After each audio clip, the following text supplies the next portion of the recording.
César fut nommé consul pour la 4e fois.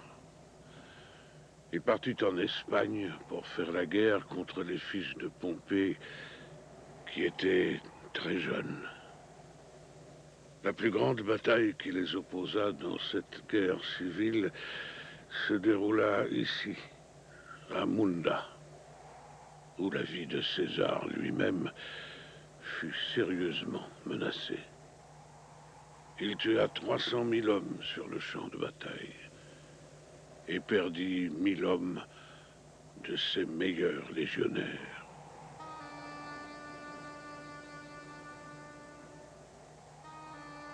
Ce fut la dernière guerre que conduisit César.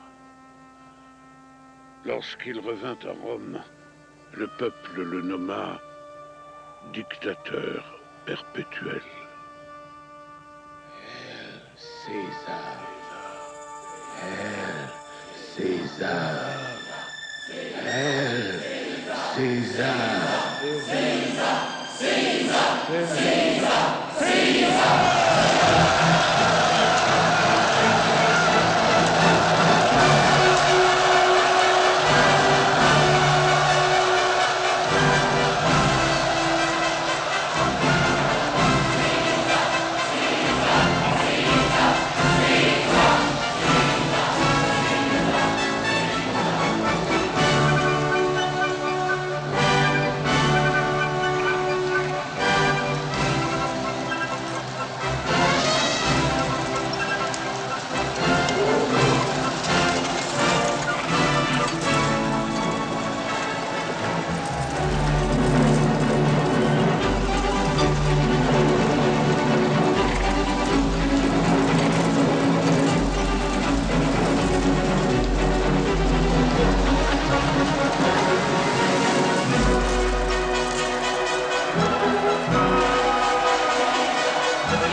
Rentrez tous chez vous. Est-ce fête aujourd'hui?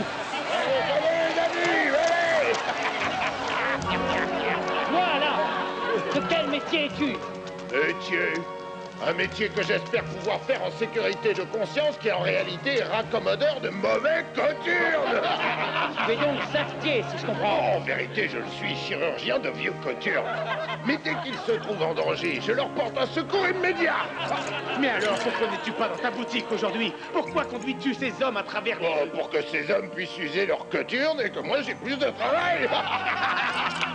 Mais en réalité, nous nous sommes mis en fait pour voir César et pour nous réjouir de son triomphe.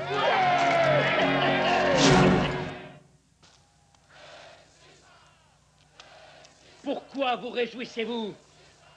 Dis-moi, quelle conquête vous rapporte-t-il? Quels sont les tributaires qui le suivent à Rome pour orner captifs enchaînés les roues de son char? bûche que vous êtes! Tête de pierre! Vous êtes pire que des êtres insensibles! Oh, cœurs endurcis! Cruels enfants de Rome! Avez-vous oublié Pompée? Combien de fois avez-vous grimpé aux murailles, grimpé aux créneaux, grimpé aux tours, aux fenêtres, jusqu'aux cheminées, pour voir le grand Pompée traverser les rues de Rome? Et vous choisissez ce jour pour être un jour de fête. Et vous semez des fleurs sur le passage de l'homme, qui marche triomphant dans le sang de Pompée. Allez-vous-en. Regagnez tous vos maisons. Tombez tous à genoux. Priez les dieux de suspendre le malheur qui doit s'abattre sur une telle ingratitude.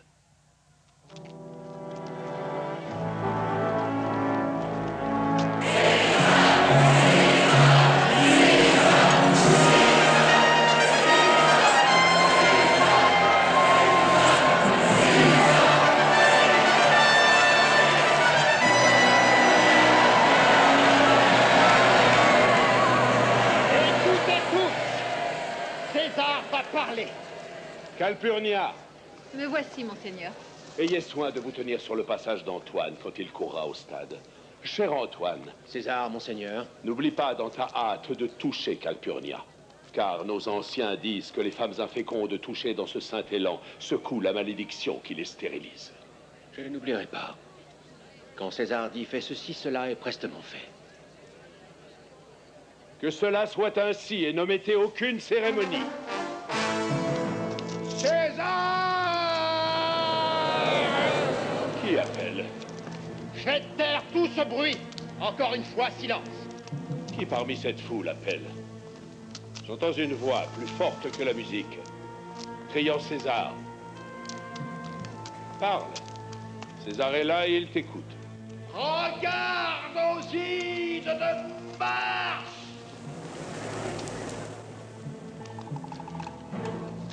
Regarde aux ides de Mars! Quel homme est cela?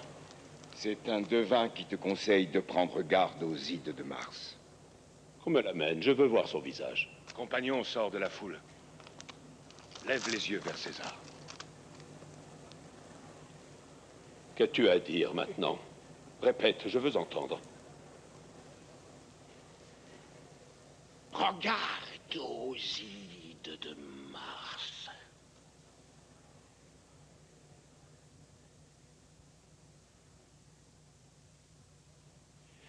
Ce n'est qu'un doux rêveur.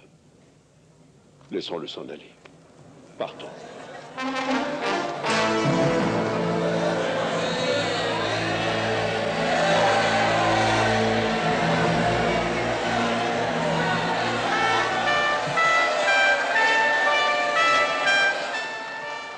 Viens-tu voir l'ordre de la course? Moi, non. Je t'en prie, viens. Non, je n'aime pas les jeux. Je n'ai pas cette vivacité qui empreint l'esprit de ce cher Antoine.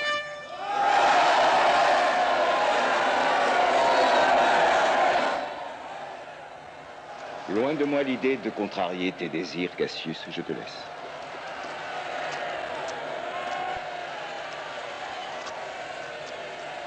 Brutus, je t'observe depuis quelque temps. Je ne trouve plus de traces dans ton regard de cette chaleur, ni même de l'affection que j'y voyais autrefois. Tu te montres assez froid et peu cordial avec l'ami qui t'aime.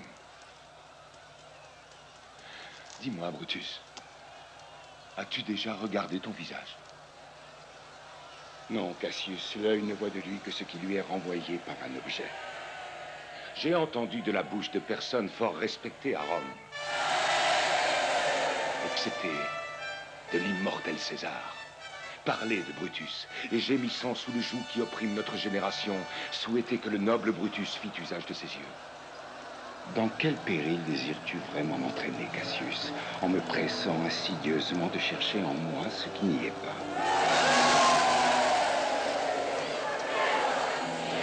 Que signifie cette acclamation? Je crains fort que le peuple ne choisisse César pour roi. Hein? Et en quoi en es-tu effrayé? Je dois donc croire que tu ne le désires pas. En effet, Cassius. Quoique je l'aime profondément.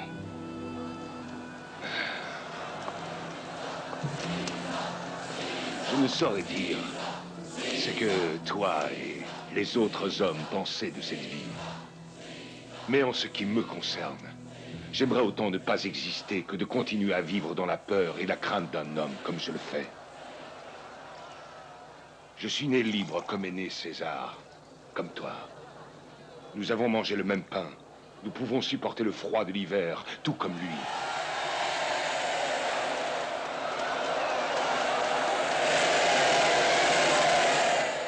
Et cet homme-là est devenu un dieu vivant. Et Cassius est une misérable créature qui doit courber son corps si César lui fait un signe de tête presque négligemment.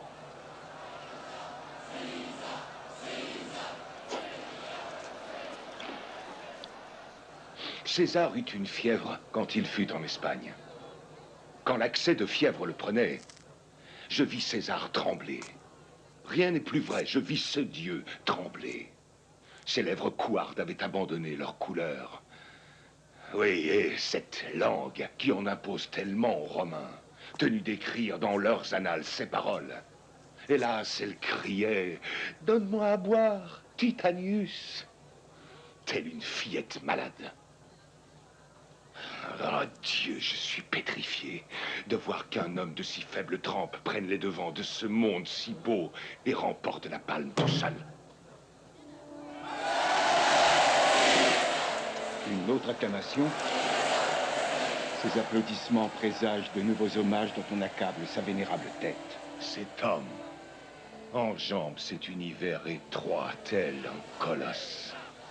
Et nous, pauvres, piètres humains, nous passons entre ces jambes énormes pour furtivement trouver çà et là de déshonorantes et ignominieuses tombes.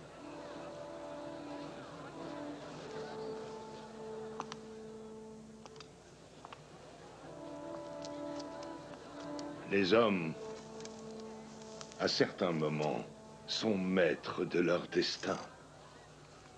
Notre faute, cher Brutus, ne vient d'aucune étoile, mais de nous, nous les subalternes, les exécutants. Brutus et César.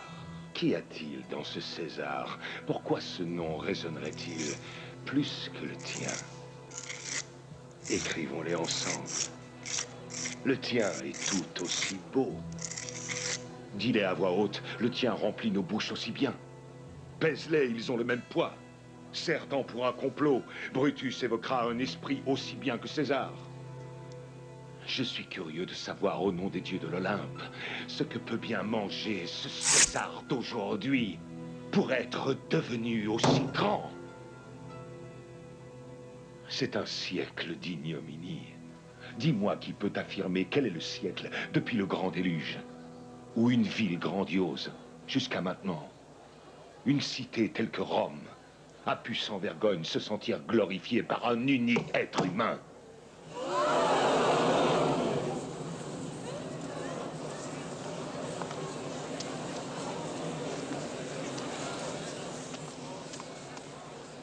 J'examinerai ce que tu viens de dire.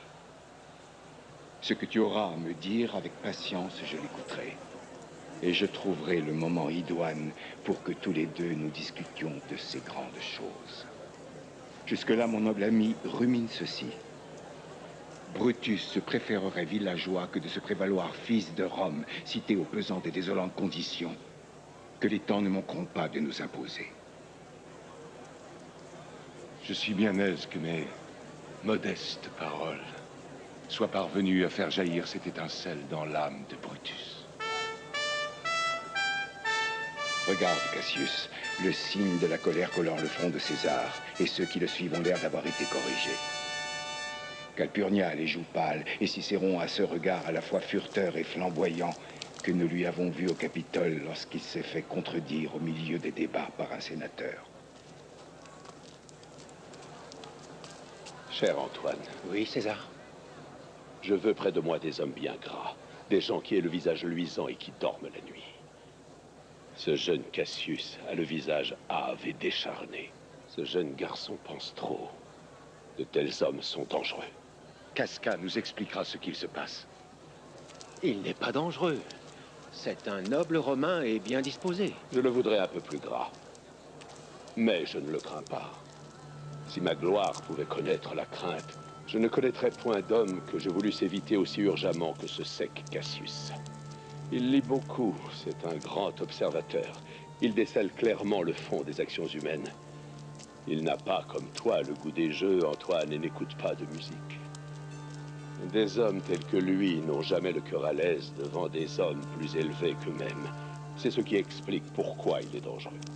En réalité, je te dis ce dont il faut avoir peur et non ce dont moi j'ai peur. Après tout, je suis César pour toujours. Passe à ma droite. Mon oreille gauche a quelques faiblesses. Alors, dis-moi honnêtement ce que tu penses de cet homme. Casca. Cassius, tu veux me parler? Oui, Casca. Dis-nous pourquoi César a l'air si triste. Que se passe-t-il, Casca? Eh bien, on lui a offert une couronne. Il l'a repoussée d'un revers de la main au moment où on lui a tendu. Merci. La foule a crié une seconde fois. Pourquoi? Pour la même raison. Ils ont crié 3 fois. Pour quelle raison, la 3e? Pour la même raison. On lui a offert 3 fois la couronne? Eh oui, vraiment 3 fois. Et 3 fois, il l'a repoussée. Chaque fois. Chaque fois plus mollement. Et par 3 fois, mes très honnêtes voisins l'ont acclamé. Qui lui a offert la couronne? Marc-Antoine. Dis-nous de quelle manière, cher Casca. Je pourrais aussi bien m'en aller pendre, si je puis vous le dire. Je n'y ai pas prêté attention. Une bouffonnerie. J'ai vu Marc-Antoine lui offrir la couronne. Encore n'était-ce pas une couronne, mais une sorte de guirlande. Et comme je vous l'ai dit, il a refusé 3 fois. Mais malgré ce geste, d'après moi, il avait envie de la prendre. Il la lui offre une nouvelle fois. Une nouvelle fois, il la rejette. Mais j'ai eu l'impression qu'il a éprouvé une certaine douleur à en détacher ses doigts.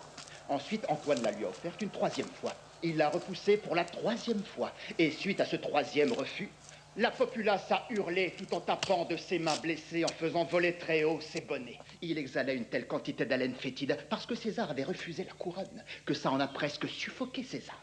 C'est alors qu'il s'est évanoui. Tu peux répéter? Tu prétends que César s'est évanoui? Il est tombé sur la place du marché, il avait l'écume à la bouche et ne pouvait parler. Ce n'est pas étonnant, il est sujet à tomber du haut mal. Ce n'est pas César, non. Mais c'est nous et l'honnête Casca qui tombons du haut mal. C'est nous 3. Je ne comprends pas ce que tu veux dire. Mais avant de tomber, quand il a vu que le peuple était heureux qu'il refuse la couronne, il a ouvert son habit et a offert sa gorge. Et il est tombé. 3 créatures près de moi ont alors crié « Hélas, quel noble âme il a !» et lui ont tout pardonné de tout leur cœur. Mais il ne faut pas y prendre garde. Elles auraient dit les mêmes mots s'il avait tué leur mère. Et c'est après cela qu'il est apparu triste et maussade? Ah oui. Est-ce que Cicéron a dit quelque chose? Oui, il a parlé en grec. Hein? Qu'a-t-il dit? C'était du grec pour moi. J'ai d'autres nouvelles pour vous. Marulus et Flavius, qui ont retiré les écharpes de son image, sont réduits au silence. Adieu. Ah, il y a d'autres absurdités. Il faudrait que je me les rappelle. Veux-tu souper avec moi ce soir, Casca? Non, je ne peux pas, on m'attend. Alors dîne avec moi demain. Si je suis vivant, si ton invitation tient toujours et si ta cuisine vaut qu'on s'y attarde. Bien. Je compte sur ta venue. Tu peux. Au revoir. À tous les 2. En attendant, songe à l'univers.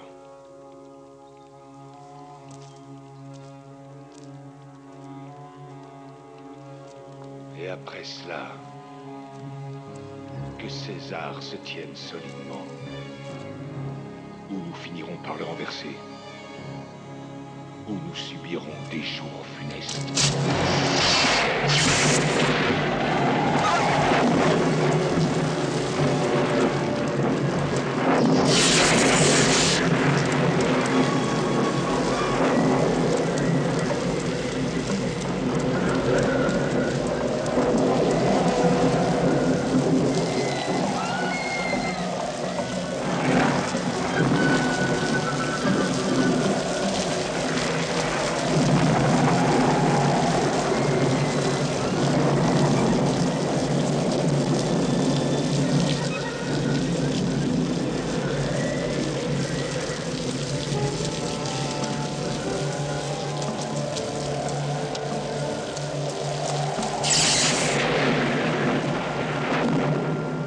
Qui est là? Un Romain. Cassius. Ah, quelle nuit que celle-ci. Qui a jamais vu les cieux aussi menaçants? Ceux qui ont vu la terre parsemée de meurtres. Et je pourrais, Casca, te nommer un homme semblable à cette nuit effroyable. Un homme non plus puissant que toi ou moi, par sa force personnelle, et qui cependant est devenu prodigieux et effrayant comme ses étranges bouleversements. C'est de César dont tu parles. N'est-ce pas de lui, Cassius? Peu importe de qui il s'agit. On dit que les sénateurs, dès demain, veulent établir César comme roi. Il portera sa couronne sur mer et sur terre. Et cela n'importe où. Excepté en Italie. Je sais, alors je porterai ce poignard. Cassius délivrera Cassius de la servitude. Si je sais cela, alors le reste du monde va savoir que cette part de tyrannie que je supporte, je l'arracherai de moi à ma guise. Je le puis aussi. Tout esclave porte dans ses mains le pouvoir de briser sa captivité. Et pourquoi César devrait-il être un tyran? Quelle abjection est donc Rome? Quelle ordure et quel fumier pour n'être que l'immonde combustible qui illumine un être aussi vil que César. Oh Dieu! Oh douleur, où as-tu conduit mes pas? Je parle peut-être devant un esclave volontaire. Tu parles à Casca, à un homme bien qui n'a rien d'un délateur sournois. Cassius, prends ma main. Forme une faction et répare tous ces ignobles excès, et je poserai mon pied aussi avant que le plus avancé. Ceci est un marché conclu.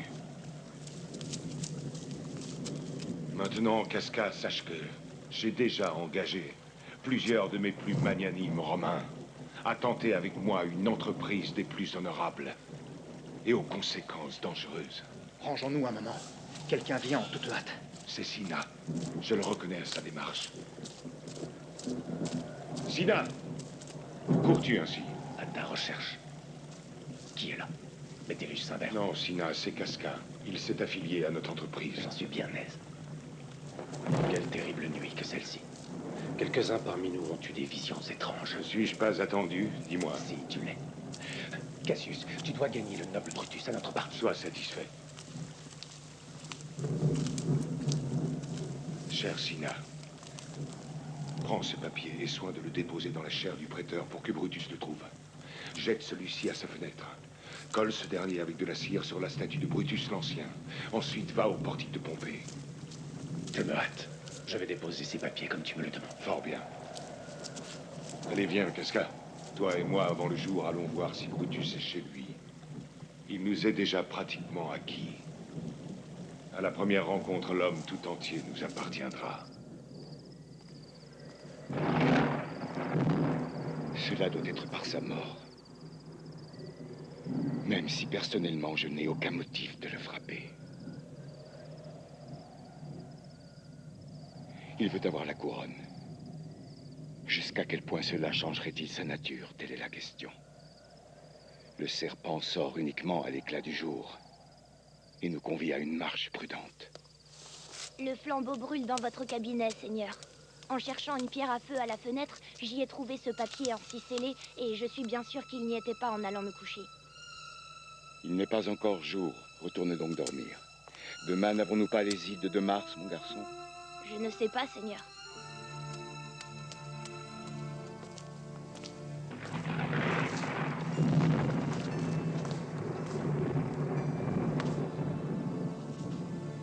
Brutus, tu es endormi. Réveille-toi, regarde et vois qui tu es. Rome doit-elle appréhender le despotisme d'un seul? Quoi? Rome. Parle. châtie. Rétablis nos droits. Oh, Rome, je t'en fais la promesse. Si le rétablissement des droits en est l'issue, Brutus te donnera ce que tu attends. Ce sont les conjurés. Oh, conspiration. Je crains que nous troublions indiscrètement ton repos. Bonjour, Brutus. Est-ce que nous te dérangeons? Je suis levé depuis 1 heure, je suis resté éveillé. Tous les hommes qui t'accompagnent me sont-ils connus? Oui, absolument, tu les connais. Il n'en est pas un parmi eux qui ne t'honore. Et pas un qui ne souhaite que tu aies de toi-même l'opinion que tout noble Romain partage sur toi. Voici Trébonius. Qu'il soit le bienvenu. Lui, c'est Decius Brutus. Il est également le bienvenu. Lui, c'est Casca. Lui est Cinna. Et lui, Metellus Cimber. Ils sont tous les bienvenus. Puis-je te dire un mot?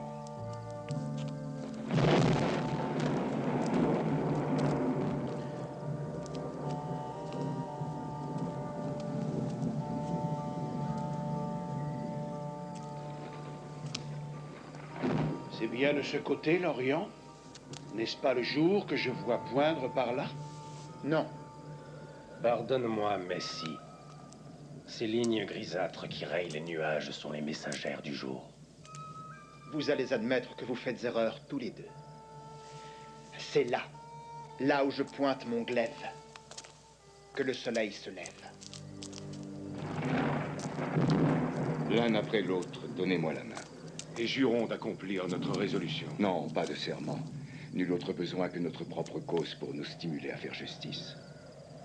Nul autre besoin que ce secret entre Romains qui n'éluderont pas leurs paroles.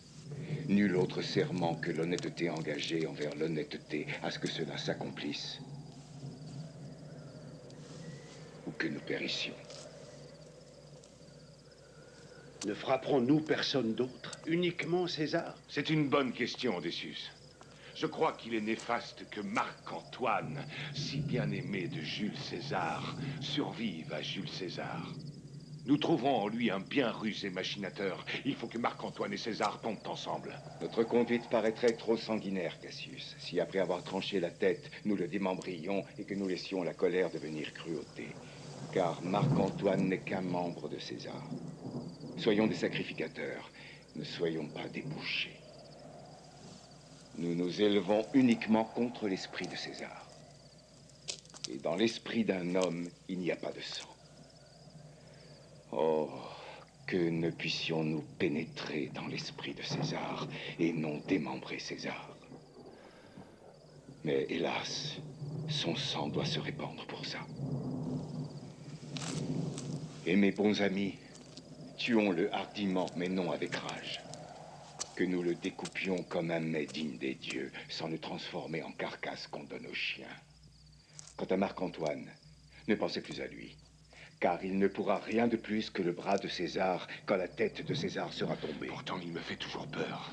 Cette tendresse enracinée qu'il nourrit pour César... Hélas, mon Cassius, tu ne dois plus y penser. S'il l'aime, il n'aura d'autre action que sur lui-même. Il pourra s'affecter et mourir pour César. Et encore, rien n'est moins sûr, livré comme il l'est au plaisir, à la prodigalité des nombreuses compagnies. Mais on ne sait encore si César voudra sortir aujourd'hui. Car récemment, il est devenu superstitieux. Il est possible que ces éclatants prodiges, les terreurs inhabituelles de cette nuit, les révélations de tous ces augures, le dissuadent de se rendre au Capitole. Non, ne redoute pas cela. Si telle est sa résolution, je puis la surmonter. Car il aime entendre que les licornes ne se prennent qu'avec des arbres, que les miroirs capturent les ours, les trappes, les éléphants, les lions, les filets, et les hommes, les flatteries. Quand je lui rappelle qu'il les déteste, il répond oui à cette flatterie suprême. Laissez-moi faire. Je donnerai à son humeur la bonne direction. Il viendra au Capitole. La matinée avance sur nous, nous te laissons. Mes amis, dispersez-vous. Et n'oubliez pas ce que vous avez dit. Et montrez-vous de vrais Romains.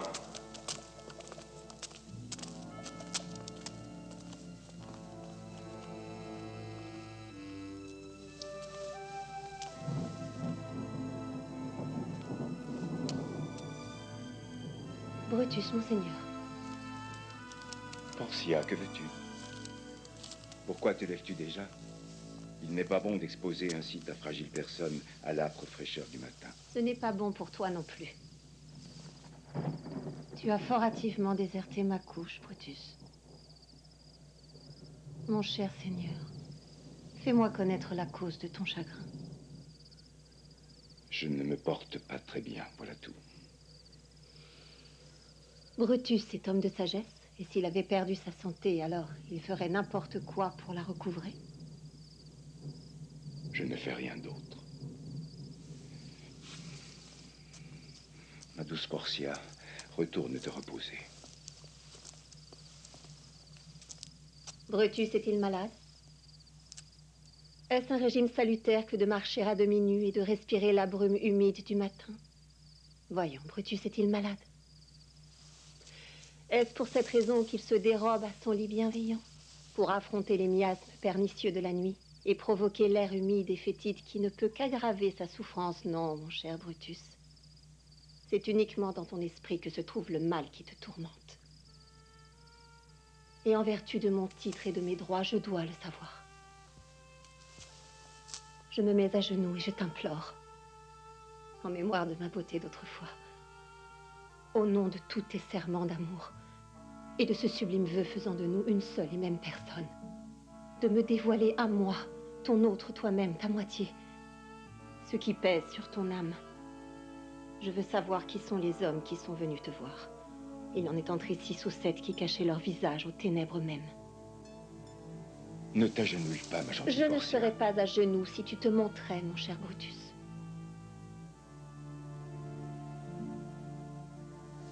Dans le pacte de notre mariage, dis-moi, Brutus, a-t-il été précisé que je ne doive pas participer au secret qui te touche? Suis-je ton épouse? Ne suis-je un autre toi-même que sous certaines réserves? Te tenir compagnie, réchauffer ton lit ou te parler parfois? Ne suis-je assignée qu'à satisfaire ton bon plaisir?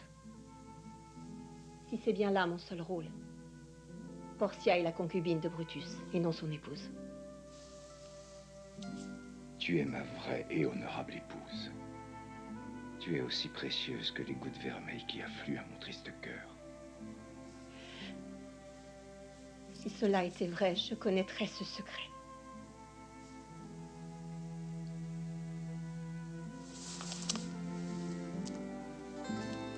Je le reconnais, je suis une femme. Mais une femme que le grand Brutus a choisie pour femme. Je le reconnais, je suis une femme. Mais une femme de bon renom. Je suis la fille de Caton. Crois-tu que je ne sois pas aussi forte par mon sexe, fille d'un tel père et épouse d'un tel mari? Dis-moi tes pensées, crois-moi, je ne les révélerai pas. Je crois avoir réussi grandement à prouver ma constance. Oh Dieu de l'Olympe, rendez-moi digne de cette noble femme. Je te promets que je vais bientôt partager tous les secrets de mon cœur.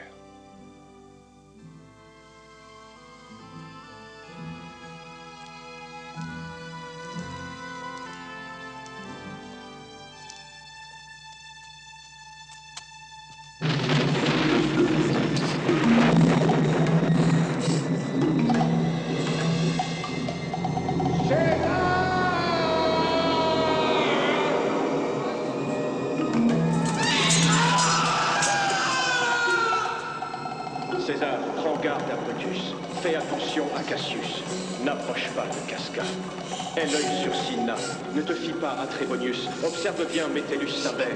Decius Brutus ne t'aime pas. Une seule pensée anime ces hommes. Elle est dirigée contre César.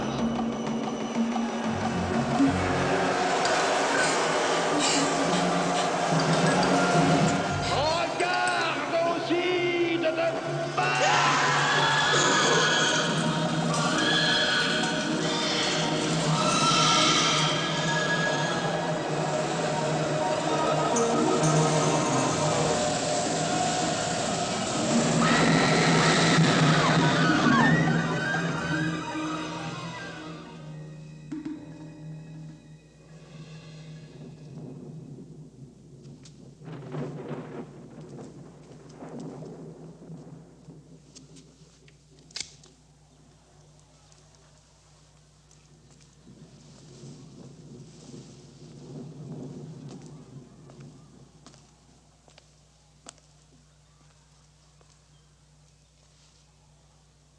Ni le ciel ni la terre n'ont été en paix cette nuit. À 3 reprises, Calpurnia, dans son sommeil, s'est écrié « Aidez-moi, des hommes assassinent César ».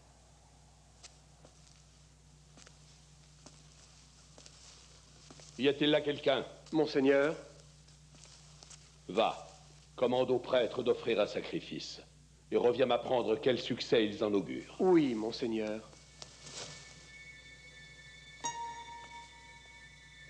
Que prétends-tu, César? Est-ce que tu songes à sortir? Tu te dois de rester toute la journée ici. César se doit de sortir. Les choses qui m'ont menacé ne l'ont fait que par derrière. Lorsqu'elles verront le visage de César, elles s'évanouiront. César, je n'ai jamais prêté attention aux présages. Mais aujourd'hui, il m'effraie. Un homme est ici, sans parler de ce que nous avons vu et entendu, qui raconte d'horribles visions apparues aux gardes. Une lionne a mis bas dans la rue, et les tombes ouvertes ont laissé sortir les fantômes. De féroces guerriers combattaient dans les nuages, en ligne, en escadron, d'après les règles de la guerre. Puis le sang a entièrement recouvert le Capitole. Les cris des combats retentissaient dans l'air. Ils ont tous entendu hennir les coursiers et les morts qui grognaient. Ils entendaient les cris aigus des spectres dans les rues. Oh, mon César, ce sont des présages troublants. J'en ai une grande frayeur. Inévitables sont les fins commandées par les puissants dieux. César sortira aujourd'hui, car ses prédictions interpellent le monde entier autant que César. Quand meurent les indigents, aucune comète ne l'annonce, mais les cieux eux-mêmes éclairent la mort des rois. Les lâches meurent plusieurs fois avant leur mort. Le vaillant n'éprouve sa mort qu'une seule fois.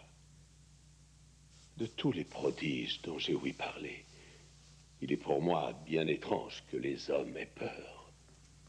Car la mort est l'issue nécessaire, qui vient quand elle le décide.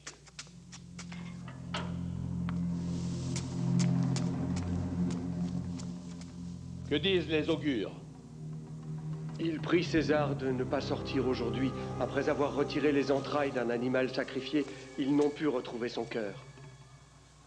Les dieux ont ainsi agi pour faire honte aux lâches. César serait un animal sans cœur si par crainte il se réfugiait chez lui.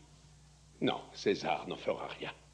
Le danger, c'est parfaitement que César est beaucoup plus dangereux que lui.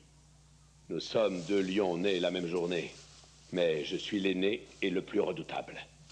César se doit de sortir.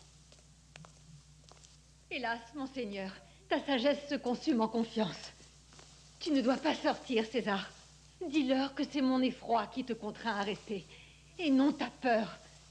Nous enverrons Marc-Antoine au Sénat. Il dira que tu ne te sens pas bien aujourd'hui. Laisse-moi te persuader en me mettant à genoux. Marc-Antoine dira que je ne vais pas bien. Et pour t'être agréable, je vais rester chez moi. Voici Decius Brutus, il le leur dira. César, salut. Bonjour, digne César. Je viens te chercher pour aller au Sénat. Et tu es venu fort à propos pour porter mes salutations aux sénateurs et pour les informer de l'absence de César. Que je ne le puis serait faux, que je ne l'ose plus encore. Je n'ai pas l'intention de m'y rendre. Informe-les-en, Decius. Dis-leur qu'il est souffrant. César devrait user d'un mensonge. Ai-je étendu si loin mon bras dans mes victoires pour avoir peur de quelques barbes grises en leur parlant vrai? César n'ira pas, tu leur transmets cela. Très puissant, César. Donne-moi au moins une seule raison qu'on ne se moque pas quand je le leur dirai. La seule raison est ma volonté, je ne vais pas au Sénat. Cela suffira pour satisfaire les sénateurs. Mais pour ta propre satisfaction, et parce que je t'aime, je vais te dire la chose. C'est Calpurnia, mon épouse, qui me retire chez moi. Elle a rêvé cette nuit, elle a vu ma statue. Près d'une fontaine qui versait mon sang pur par de nombreuses ouvertures. Et nombre de Romains importants venaient en souriant y baigner leurs mains. Elle voit là des avertissements, des présages funestes, des maux imminents. Et c'est à genoux qu'elle m'a supplié de ne pas sortir aujourd'hui. Je crois que ce rêve est peut-être mal interprété. C'est une vision faste et fortunée. Ta statue laissant jaillir le sang par ses ouvertures, où tant de Romains y baignent leurs mains en souriant. signifie qu'en toi, la grande Rome puisera un sang générateur. Que des Romains célèbres y puiseront la couleur, comme une relique, la tache comme un insigne. C'est, il me semble, ce que ce rêve signifie. Tu es convaincant, tu en as bien expliqué le sens. Tu en seras sûr quand tu auras oui ce que j'ai à te dire. Sache maintenant que le Sénat a résolu de donner aujourd'hui une couronne au puissant César. Si tu lui envoies dire que tu ne viens pas, ses intentions peuvent changer. Il se pourrait faire quelques plaisanteries. Il suffit qu'on entende « Reportons maintenant la séance jusqu'à ce que la femme de César fasse de meilleurs rêves ». Si César se cache, n'entendrons-nous pas « Oh, César a peur ».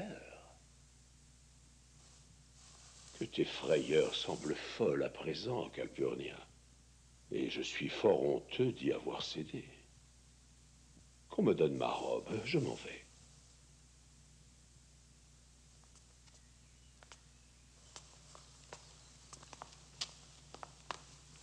Et voici Publius qui vient me chercher. Bonjour à toi, César. Oh, Brutus, toi aussi, le Vésito? Bonjour, Casca. Oh, Cinna, Metellus et Trébonius. Oui, Marc-Antoine, le rebelle qui fait ripaille toutes les nuits et n'en est pas moins debout. Bonjour, Marc-Antoine. Bonjour, noble César. Mes loyaux amis, entrez tous, prenez du vin avec moi. Et après, comme des amis, nous irons ensemble au Sénat.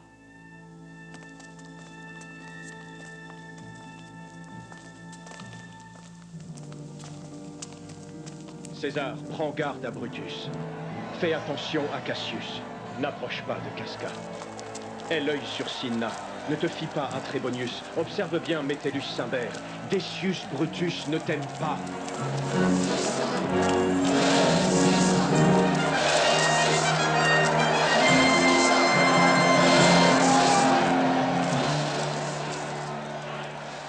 Les ides de Mars sont arrivées. Oui, César. Mais pas encore achevé.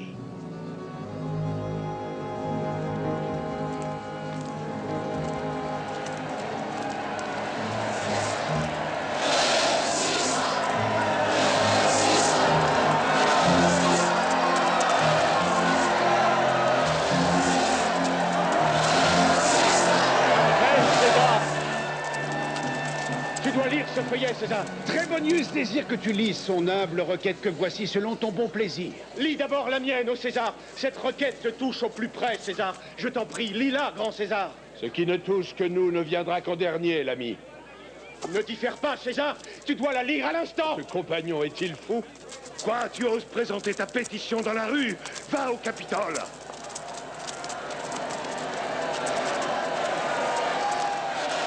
Je souhaite que ton entreprise d'aujourd'hui puisse réussir, Cassius. Mais quelle entreprise, Popilus? Porte-toi bien.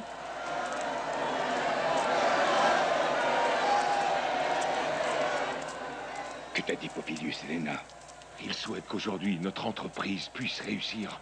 J'ai peur que notre projet soit découvert. Quand il parle à César, observons-le. Hâte-toi, Casca, j'ai peur que nous soyons prévenus. Que faisons-nous, Brutus? Pour peu que la chose soit connue, Cassius ou César ne reviendra pas, car je me tuerai. Tu calmes, Cassius. Popilius se tait et ne parle pas de nos projets parce qu'il sourit de plaisir. Et César a l'air heureux.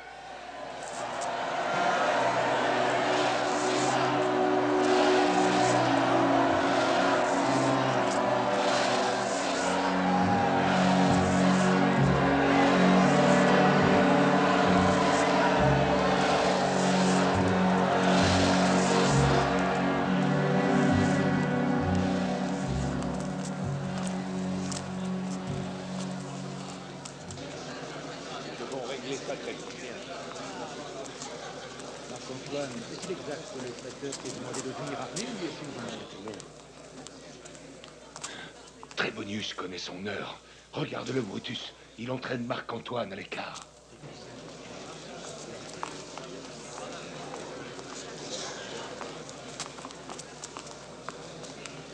Où est Metellus Cimber? Il doit présenter sa requête à César. Il est prêt. Ensemble, approchons-nous de lui.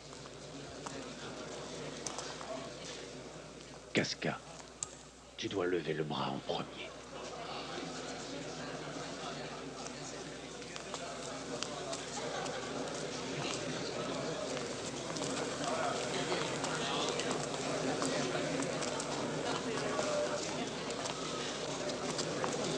Sommes-nous prêts? Quels sont les abus que César et son Sénat doivent redresser? Très grand, très puissant et très noble, César. Métellus s'incline devant ton tribunal, son humble cœur. Je dois te prévenir, Saint-Mère. Toutes ces prosternations, ces salutations peuvent échauffer le sang des hommes vulgaires et changer leurs décisions préconçues et leurs résolutions en décrets d'enfants. Ne va surtout pas t'imaginer que mon sang réputé rebelle puisse fondre à en perdre toutes ses qualités par ce qui enflamme les idiots. Je veux dire, par de douces paroles, par de rampantes révérences, par des caresses d'épagnols veules. Ton frère a été banni de Rome par décret. Si tu oses venir t'incliner et cajoler pour lui, comme un chien, je te chasserai de mon chemin. César ne fait aucune erreur. Sans bonne cause, il ne peut s'émouvoir. N'y a-t-il pas de voix plus digne que la mienne pour résonner plus doucement à l'oreille du grand César en faveur de mon frère banni? Je baisse ta main, mais sans flatterie aucune, César. En t'adjurant que Publius Simbert soit immédiatement libre de revenir. Quoi, Brutus?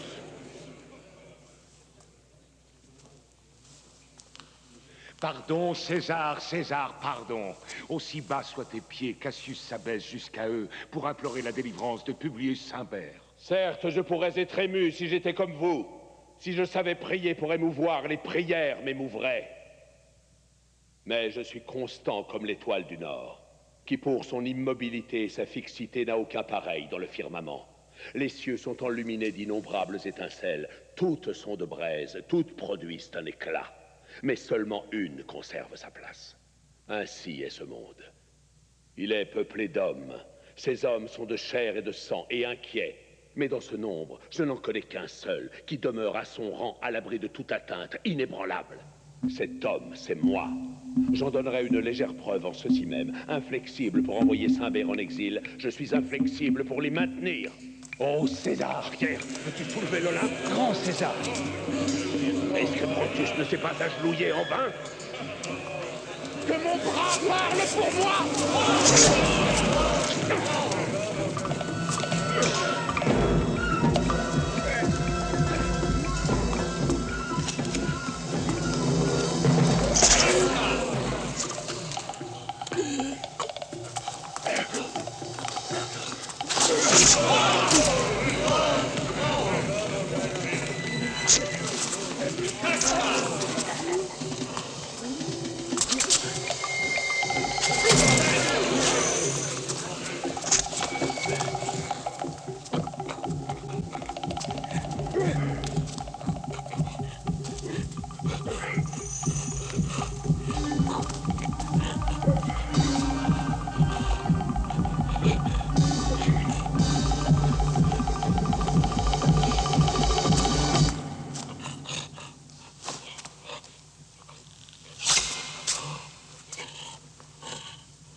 Toi aussi, Brutus.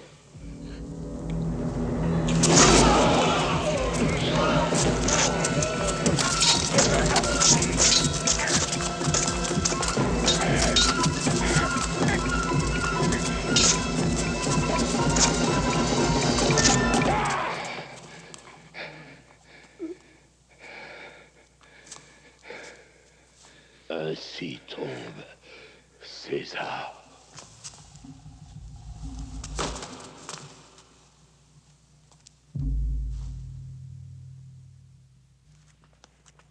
Liberté! Délivrance! La tyrannie est morte! Courez tous! Proclamez-le! Allez, partout dans les rues! Qu'on aille aux tribunes publiques et qu'on crie à tous liberté, affranchissement, indépendance! Peuple et sénateurs, ne soyez point effrayés. Ne fuyez pas. Restez calmes. La dette de l'ambition est payée. Monte à la tribune, Brutus. Ainsi que Cassius. Serrons nos rangs, de peur que quelqu'un... Que parles-tu de serrer nos rangs? Publius, rassure-toi.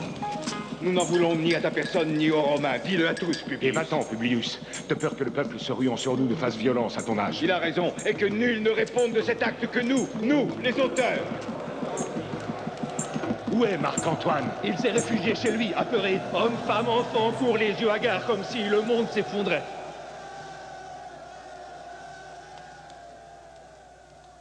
À genoux, Romains. À genoux. Baignons nos mains dans le sang de César. Dirigeons-nous ensuite jusqu'à la place du marché et, brandissant nos glaives rougis au-dessus de nos têtes, crions tous paix, indépendance et liberté. À genoux et trempons nos mains.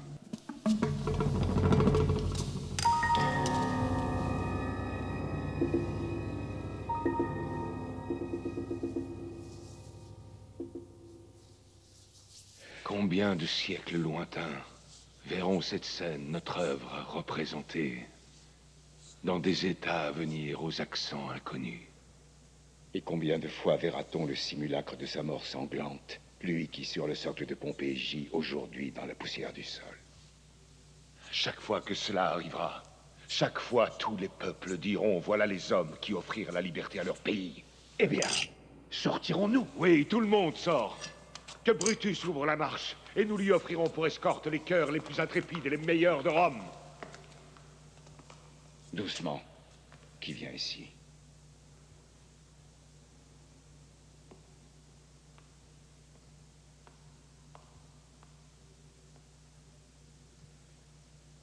Bienvenue, Marc-Antoine.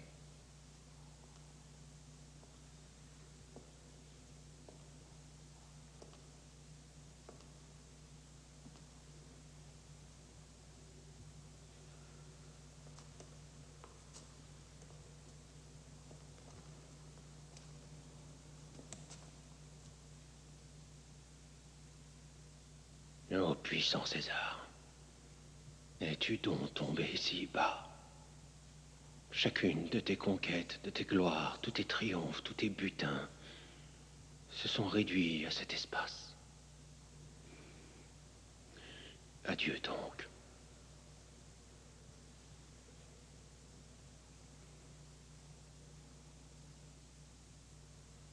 Je ne sais, Patricia, quelles sont vos intentions. Quel autre homme devra perdre du sang? Quel autre est trop puissant? Si c'est moi, il n'est de meilleure heure que celle de la mort de César, ni de meilleur instrument que vos glaives enrichis et illustrés par vous-même du plus noble sang de l'univers.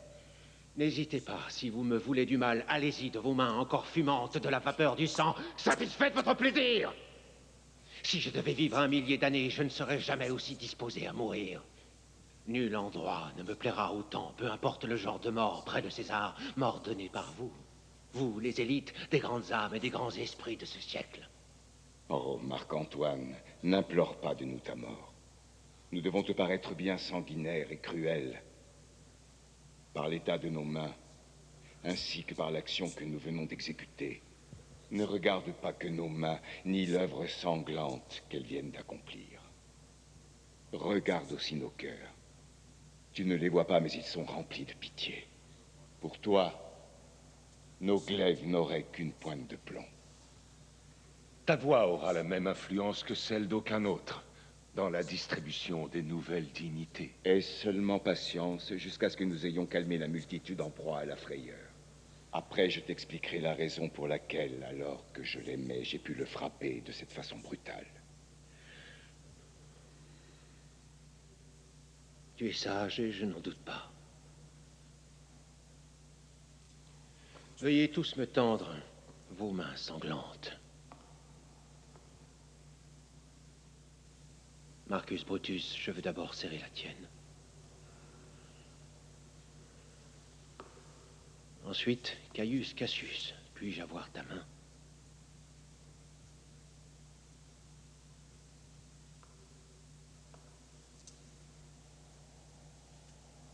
Oh, César, si ton esprit nous perçoit maintenant, n'est-ce pas pour toi une souffrance plus cruelle que n'a été ta mort, voir ton Antoine faisant la paix, serrant les doigts sanglants de tes ennemis? Noble César, devant ton cadavre.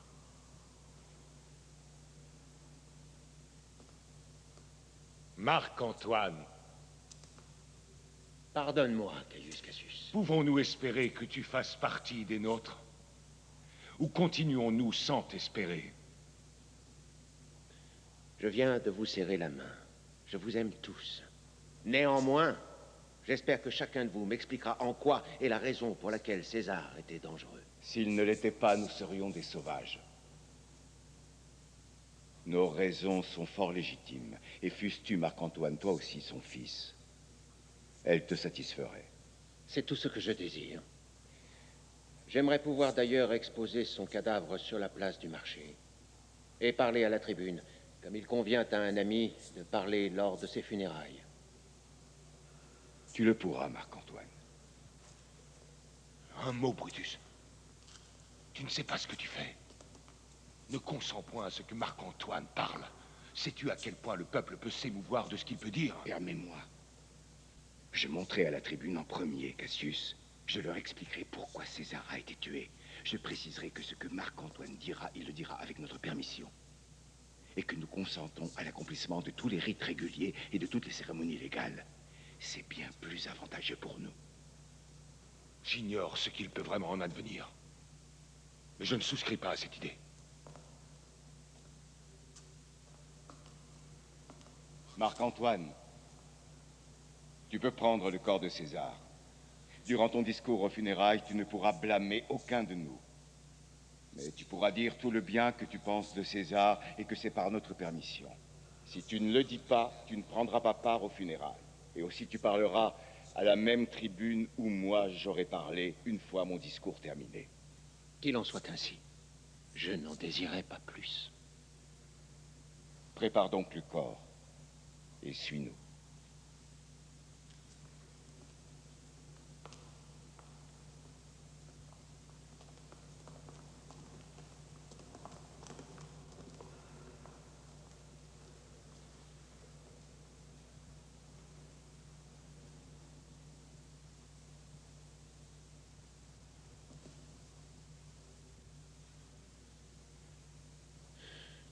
Oh, pardonne-moi, honorable parcelle de terre sanglante, si je suis respectueux et docile avec ces bouchers. Tu es la ruine de l'homme le plus noble qui ait jamais vécu sur terre depuis l'aube des temps.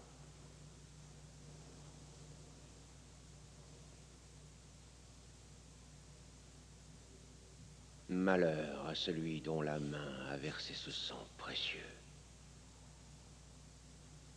Sur tes plaies sanguinolentes, voilà ma prophétie. Une grande malédiction va s'abattre sur les hommes. Les furies domestiques, l'affreuse guerre civile vont bouleverser toutes les parties de l'Italie. Le sang et la destruction deviendront si banals, d'effroyables objets si familiers, que les mères ne pourront que moquer les enfants tués ou meurtris des mains de la guerre. César laissera son esprit assoiffé d'une folle vengeance, ayant hâté près de lui, accouru de l'enfer toute brûlante, et arpentera ses contrées pour d'une voix puissante inviter les hommes au carnage. Et laissera détruire les hommes par les chiens de guerre.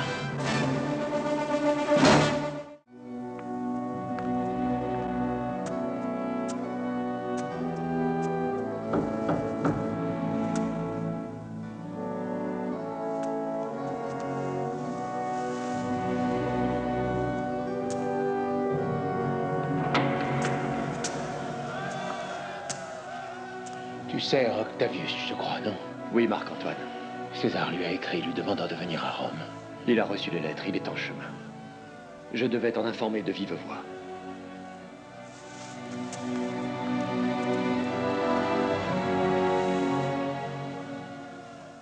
Oh, César. L'émotion, je vois, est contagieuse. Ton maître arrive-t-il? Il restera dormir ce soir à 7 lieues de Rome. Rome est une ville en deuil. Elle est devenue redoutable. Une ville qui, pour Octavius, est loin d'être inoffensive. Dépêche-toi, cours et va lui dire que... Non, attends encore. Je dois d'abord porter le corps à la place du marché. Je verrai alors comment le peuple réagit devant le cruel succès de ces monstres sanguinaires. Alors, suivez-moi! Et prêtez-moi oreille, compagnons. Cassius, rends-toi dans l'autre rue et partageons-nous la foule. À ceux qui veulent m'entendre parler, qu'il reste. Un compte public va être immédiatement rendu sur la mort de Jules César.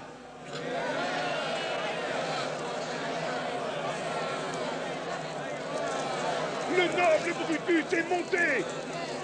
Silence!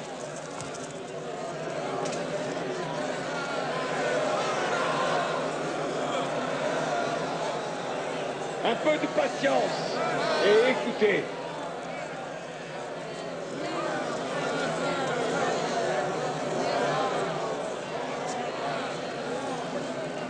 Romains, compatriotes et amis, entendez-moi dans ma cause et faites silence pour m'entendre. Croyez-moi pour mon honneur. Ayez foi et respect en mon honneur afin de me croire. Censurez-moi dans votre discernement et faites usage de votre sage raison afin de devenir les meilleurs juges. S'il est dans cette assemblée quelque ami cher de César, à lui je dirais que Brutus n'avait pas moins d'amour pour César que lui. Si alors cet ami demande pourquoi Brutus s'est levé contre César, telle est ma réponse. Ce n'est pas que j'aimasse moins César, mais c'est que j'aimais Rome davantage. Auriez-vous préféré que César fût vivant et mourir tous en esclaves? Ou que César soit mort et que vous viviez tous en hommes libres? Il est exact que César m'aimait. Et je pleure devant sa mort. César fut fortuné et je m'en réjouis. César fut vaillant et je l'en admire. Mais César fut aussi ambitieux. Et je l'ai tué. Il y a des sanglots pour son amour, de la joie pour sa fortune, du respect pour sa vaillance, et la mort pour son ambition. Brutus est un homme de confiance. Qui est ici assez abject pour aimer la vie d'esclave? S'il en est un, qu'il parle, car c'est lui que je viens d'offenser. Qui est ici assez sot pour ne pas vouloir être romain? S'il en est un, qu'il parle, car c'est lui que je viens d'offenser. Qui est ici assez vil pour ne pas vouloir aimer son pays? S'il en est un, qu'il parle, parce que c'est lui que je viens d'offenser. Je m'arrête pour une réponse.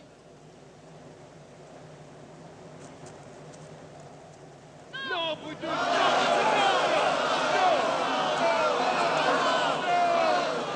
Dans ce cas, je n'ai offensé personne. Tenez, voici venir son corps, mené en deuil par Marc-Antoine, qui, sans avoir eu part à la mort de César, recueillera les fruits de son trépas, une place dans notre République. Et qui de vous n'en recueillera pas? Avant de partir, un dernier mot. Ainsi que j'ai tué mon meilleur ami pour le bien de Rome, j'ai gardé le même poignard pour ma personne, lorsqu'il plaira à mon cher pays de réclamer ma mort.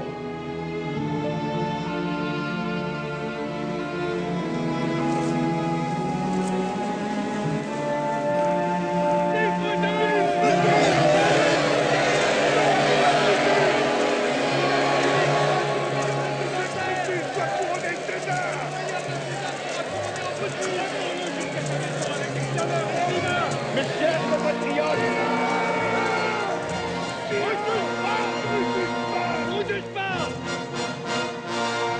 chers compatriotes, laissez-moi partir seul. Et si vous me considérez, restez ici avec Marc-Antoine. Faites honneur au corps de César. Et faites honneur à la harangue que pour la gloire de César, Marc-Antoine, par notre permission, est autorisé à prononcer. Je vous en conjure, que personne ne parte. Je m'en vais seul, jusqu'à ce qu'Antoine ait parlé. Restez tous! On doit expliquer Marc-Antoine! Nous l'écouterons! Noble Antoine! Nom de la tribu! Au nom de Brutus, je suis votre obligé. Que dit-il de Brutus? Qu'il tient à nous montrer sa gratitude. Et que pour l'amour de Brutus, il se sent notre obligé. J'aurais bien n'ose pas dire du mal de Brutus! Que César était un tyran! C'est certain! Nous sommes heureux que Rome ne soit débarrassée! Mais généreux Romain. Silence! Écoutons-le! Écoutez-moi, noble Romain. Mes amis, Compatriotes, prêtez-moi l'oreille. Je ne viens pas louer César, je viens l'enterrer. Car le mal que font les hommes survit après leur mort. Le bien qu'ils ont fait est souvent enterré avec leurs os. Qu'il en soit ainsi avec César.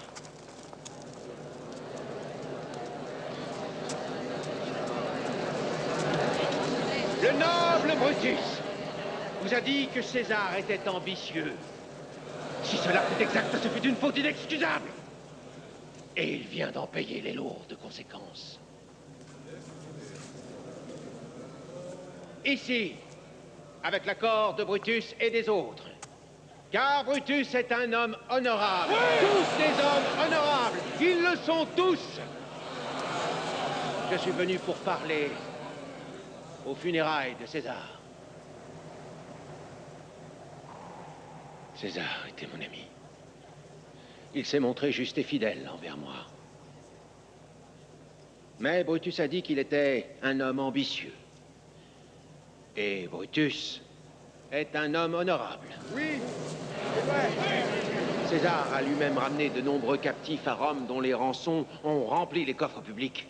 Cela a-t-il paru en César être de l'ambition? Quand le pauvre a gémi, César a pleuré. L'ambition devrait paraître de plus dure étoffe. Pourtant, Brutus a dit qu'il était ambitieux.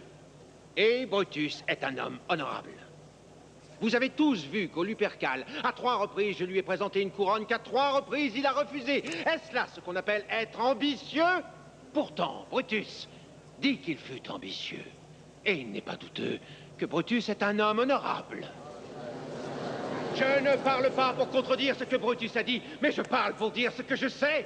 Vous l'aimiez tous autrefois, et ce ne fut pas sans cause. Dites-moi alors ce qui vous interdit de le pleurer à présent. Oh, discernement, tu t'es enfui chez les bêtes brutales. Les hommes ont perdu leur raison. Pardonnez-moi. Mon cœur se trouve dans le linceul de César. Je dois m'arrêter jusqu'à ce qu'il me revienne.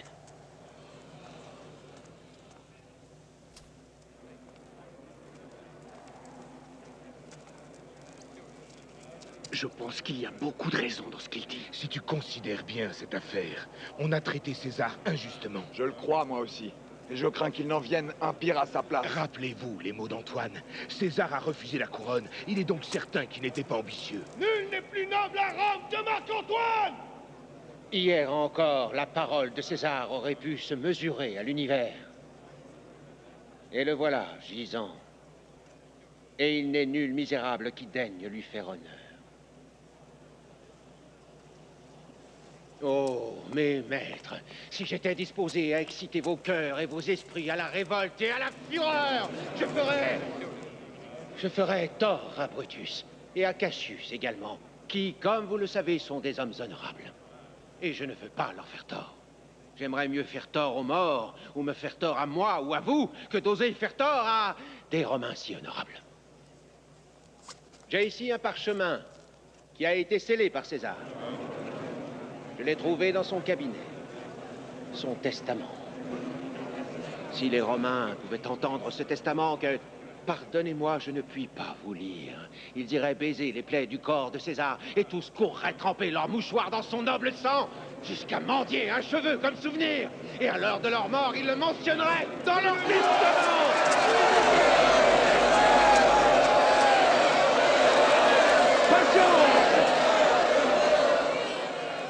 Patience, mes amis, patience, je ne peux pas vous le lire.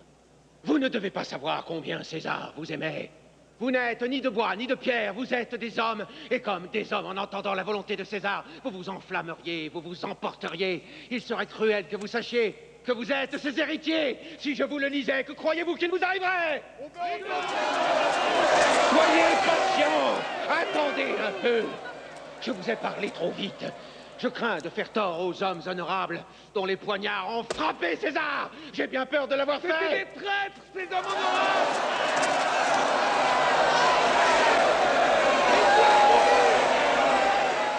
Vous voulez donc m'obliger à lire son testament? Très bien, formez un cercle autour du corps de César et laissez-moi lire ses dernières volontés. Puis-je descendre? Me le permettez-vous?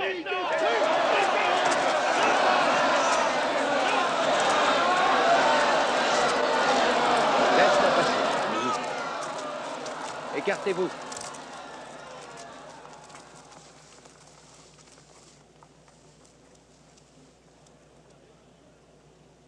Vous connaissez tous ce manteau. Je me rappelle la première fois où je l'ai vu le porter. C'était au crépuscule, un soir d'été, dans sa tente. C'était le jour même où il vainquit les Nerviens.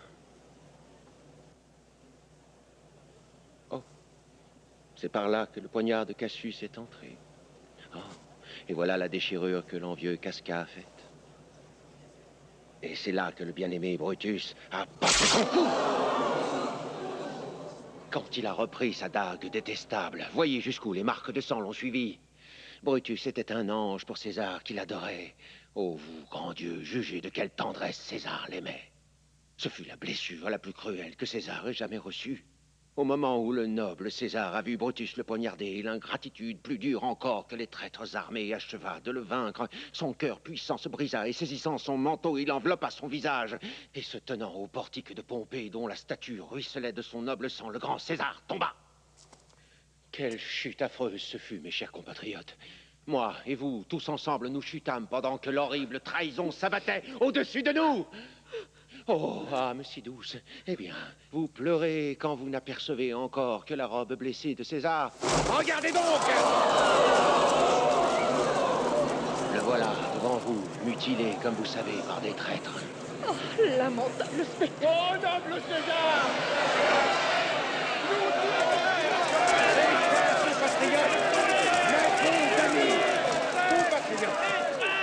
Que ce ne soit point moi qui vous pousse à ce débordement de révolte.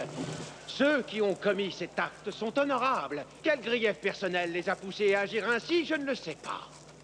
Ils sont sages et honorables, et je n'ai pas le moindre doute qu'ils vous expliquent leurs raisons.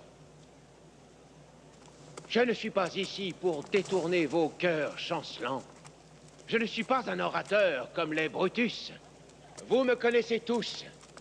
Je suis un homme simple et franc et qui aime son ami.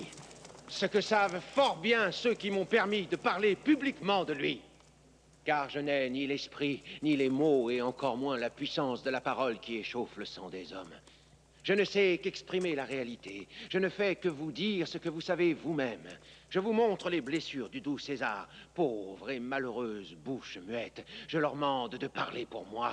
Mais si j'étais Brutus et que Brutus fût Antoine, il y aurait alors un Antoine qui troublerait vos esprits, en mettant une voix dans chacune des plaies de César, capable de soulever les pierres de Rome et les pousserait à la révolte!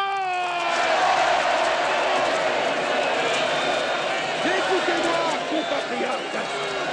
Laissez-moi parler! Chers concitoyens, vous ne savez pas ce que vous allez faire. En quoi César a-t-il mérité autant d'amour de vous? Hélas, vous ne le savez pas. Il faut donc que je vous le dise. Vous avez oublié le testament. Ce testament, revêtu du sceau de César, à chaque citoyen romain, il a décidé d'offrir à chacun séparément 75 drachmes à chacun de vous. Ce n'est pas tout. Il lègue aussi à vous tous ces promenades, tous ces bosquets et vergers récemment plantés sur cette rive précise du Grand Tibre. Il les offre à vous et à vos héritiers et à tous jamais, des lieux publics destinés à vos promenades, à vos plaisirs et à vos amusements. Tel était César! Quand en naîtra-t-il un pareil?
Laissons faire les choses.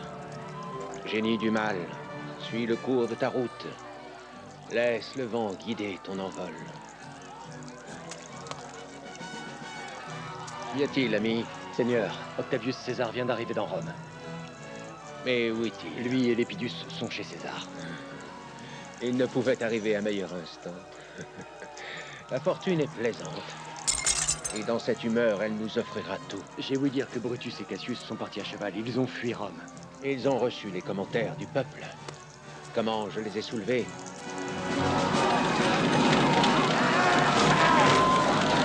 En pied! Mettez-les en pied! Des brandons enflammés chez Brutus et chez Cassius! Brûlons tout!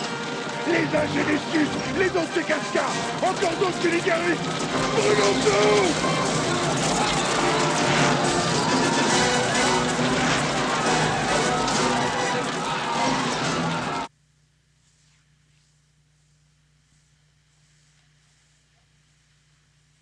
Ces hommes vont donc mourir? Leurs noms sont marqués. Ton frère doit mourir aussi. Y consens-tu, Lepidus? Oui, j'y consens. Inscris-le, Antoine. À condition que Publius cesse aussi de vivre. Il est aussi le fils de ta sœur, Marc-Antoine. Il ne vivra pas. Regarde. D'un seul trait, il vient de mourir. Brutus et Cassius ont déjà levé des troupes.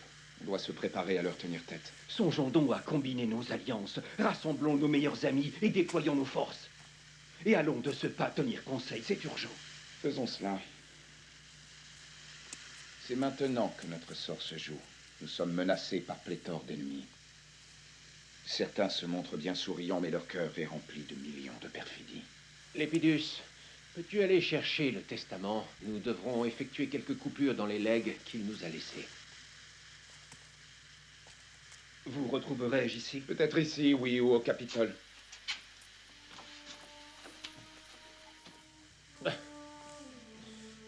C'est le genre d'homme dénué de tout mérite. Le rôle de messager est le seul qui lui aille. Convient-il que notre monde, qui sera divisé en trois, lui offre une place à nos côtés, Octavius? C'est un soldat intrépide et vaillant. Tout comme mon cheval, Octavius.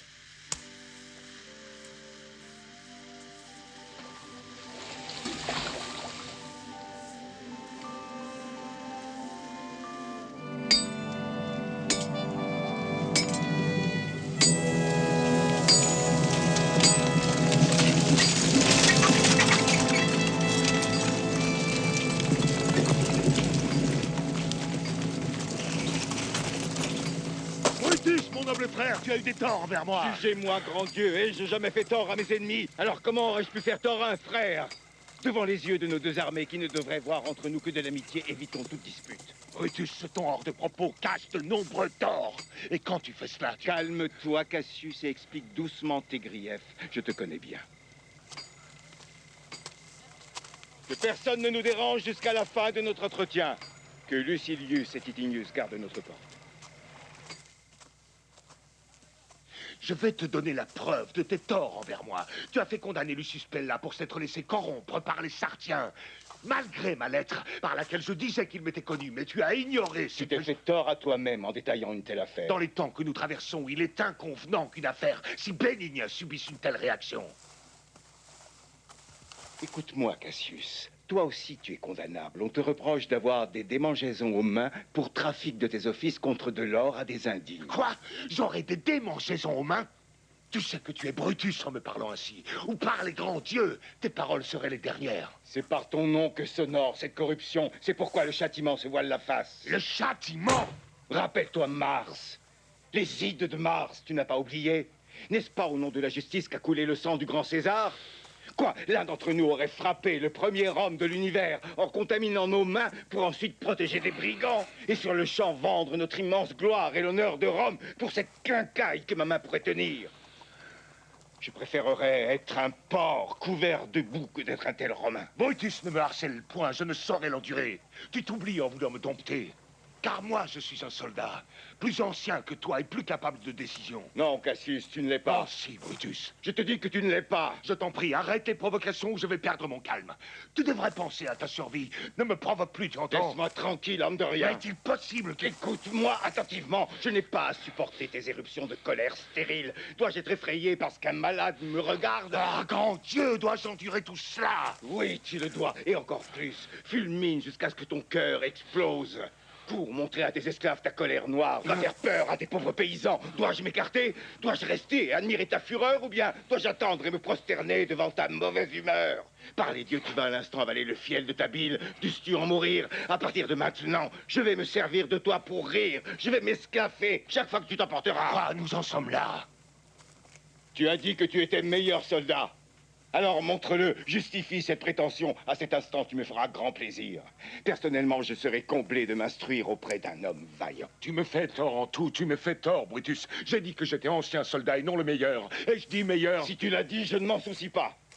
Lorsque César vivait, il n'aurait pas osé me traiter ainsi. Paix, toi, tu aurais osé provoquer le noble César? Oh oui, j'aurais osé. Non. Quoi? Je n'aurais pas osé. Au péril de ta vie, tu n'aurais jamais osé. Ne présume pas de mon amitié. Je pourrais faire ce qu'après je déplorerais fort. Tu as fait ce que tu devrais déplorer très fort. Je t'ai envoyé chercher de l'or pour payer mes légions et tu me l'as refusé. Était-ce un acte digne de Cassius? Aurais-je répondu à Caius Cassius sur ce ton? Comme Marcus Brutus deviendra aussi avide pour garder ses maudits jetons et les refuser à ses proches. Puissant Dieu, soyez prêt à le réduire en poussière et broyez-le à jamais. Je n'ai rien refusé. Si, tu l'as. Non, c'est inexact.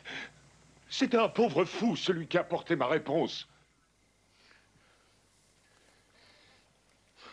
Brutus vient de me briser le cœur. Un ami se devrait de supporter les faiblesses de son ami, mais Brutus ne fait que les accroître. Seulement quand tu m'en fais ressentir l'effet. Tu ne m'aimes pas. Je n'aime pas tes fautes. De telles fautes, l'œil d'un ami ne les verrait pas. Un flatteur ne les verrait sans doute pas, eussent-elles été aussi grandioses que l'Olympe. Oh, viens, Marc-Antoine, et toi, le jeune Octavius, venez, venez, vengez-vous sur Cassius, car Cassius est fatigué de ce monde. Haï par celui qu'il aime, insulté par son frère, traité tel un pauvre esclave. Toutes ces fautes observées, écrites sur un parchemin, lues, étudiées et apprises par cœur, pour ensuite les lui jeter au visage. Je pourrais pleurer de toute mon âme.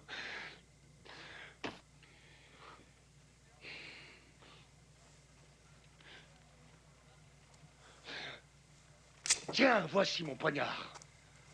Tiens, voici ma poitrine nue, qui cache un cœur plus riche que les mines de Plutus, plus riche que l'or lui-même. Si tu es un véritable Romain, allez, prends le don. Moi qui t'ai refusé de l'or, je te donne mon cœur. Perce-le tel celui de César, car je sais que lorsque tu le haïssais le plus, tu l'aimais mieux que tu n'as jamais aimé Cassius.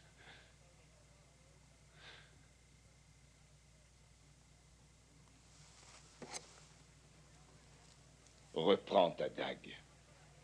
Emporte-toi autant que tu le voudras. Tu en as toute liberté. Oh, Cassius. Tu es attelé à un agneau qui porte en lui la colère comme un caillou porte le feu, qui sous un effort violent envoie une étincelle brûlante, qui aussitôt se refroidit. Cassius n'a-t-il vécu jusque-là que pour distraire et faire rire son Brutus même quand un ennui ou une humeur mauvaise le tourmente? Quand je t'ai dit cela, j'étais moi-même de mauvaise humeur. Tu le confesses, Brutus? Ta main. Et mon cœur aussi.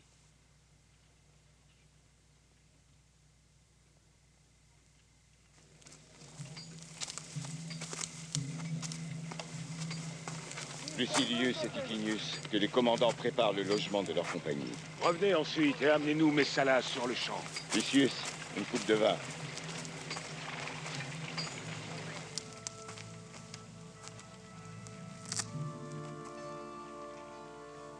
J'ignorais que tu étais capable de t'irriter ainsi. Oh, Cassius, je souffre de tellement de douleurs.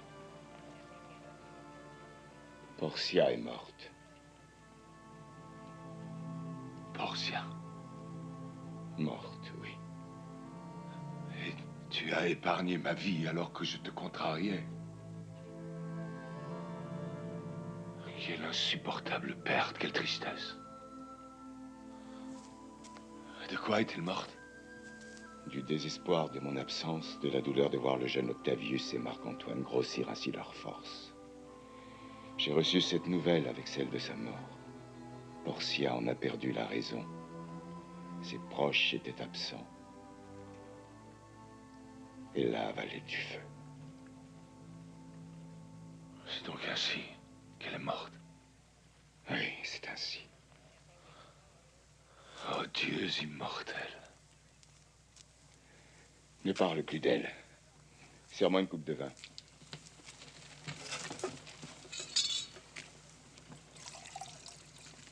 En ceci, j'ensevelis toute colère et toute rancune, Cassius. Mon cœur se désaltère à l'idée de ce noble pacte.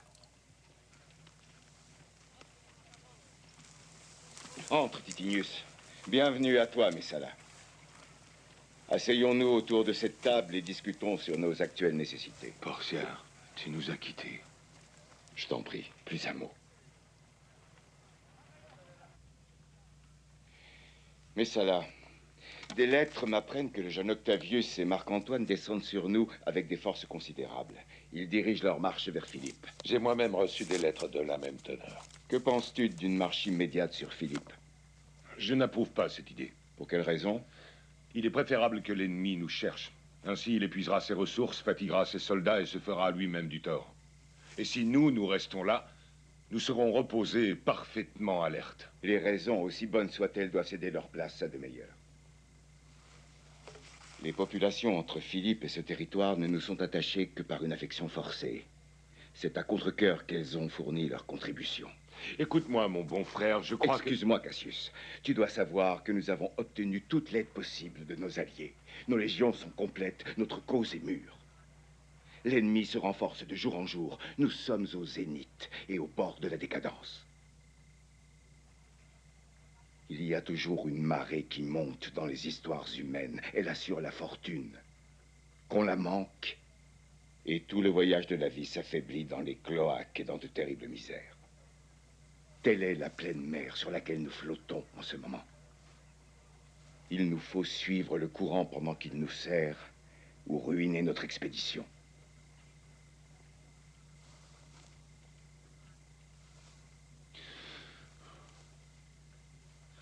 Puisque tu le veux, allons-y.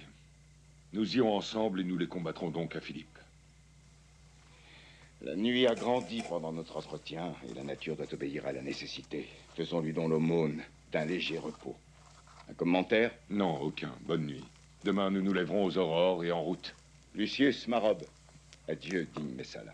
Bonne nuit, Titinius. Cassius. Noble Cassius. Bonne nuit. Repose-toi bien. Ah, mon cher frère. Cette nuit a très mal commencé. Faisons en sorte qu'il n'y ait plus aucune division entre nous. Plus aucune, Brutus. Maintenant, tout est bien. Bonne nuit, monseigneur. Bonne nuit, mon frère. Bonne nuit, Brutus. Bonne nuit, Brutus. Bonne nuit à vous tous.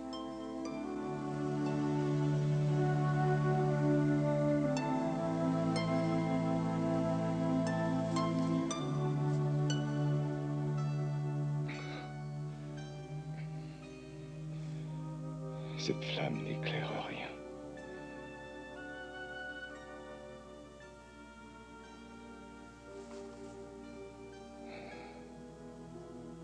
Qui vient d'ici?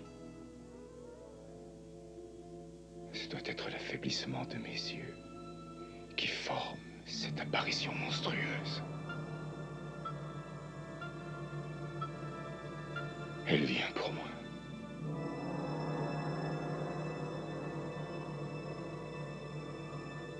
Es-tu quelque chose? Une espèce de dieu? Une espèce d'ange ou bien un démon puissant qui me fait dresser les cheveux et me glace le sang? Parle-moi, dis-moi qui tu es. Je suis ton mauvais génie, Brutus. Pourquoi viens-tu? Pour te dire que nous nous reverrons à Philippe bientôt. Je te reverrai donc encore? Oui. À Philippe bientôt.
Tu vois, Antoine, nos espoirs sont justifiés.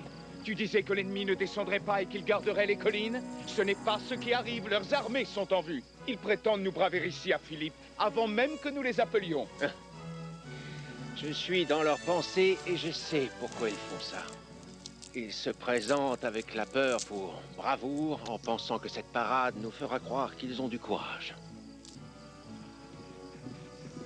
Mais ils n'en ont aucun. Préparez-vous, généraux! L'ennemi arrive en masse martiale! Ils arborent l'enseigne sanglante du combat! Il faut agir sans perdre un instant! Octavius, dirige lentement tes troupes. Emmène-les sur le côté gauche de la plaine. Je prendrai le côté droit. Toi, prends la gauche. Pourquoi me contredire comme tu le fais à cet instant? Je ne te contredis pas, mais je le veux ainsi.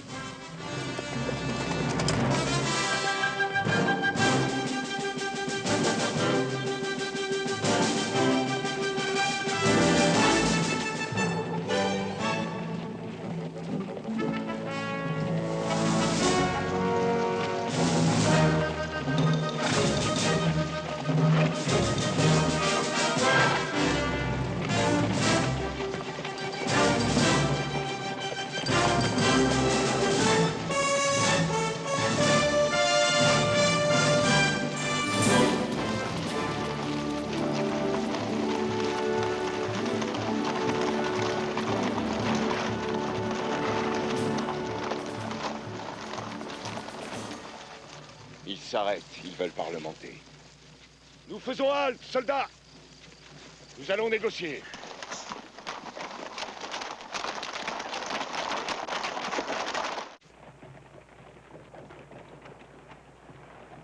Sortons des rangs. Les généraux veulent parlementer. Ne bougez pas avant le signal.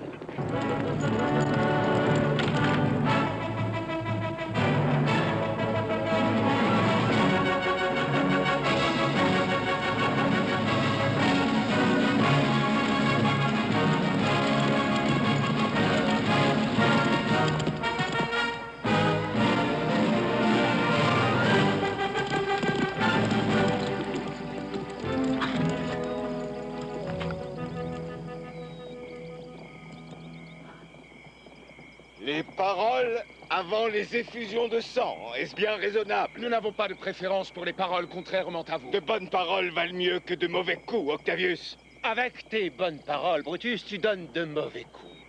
Quand vos poignards se sont ébréchés dans le flanc de César, vous montriez vos dents comme des singes, vous rampiez comme des serpents, et vous prosterniez comme des domestiques en léchant les pieds de César.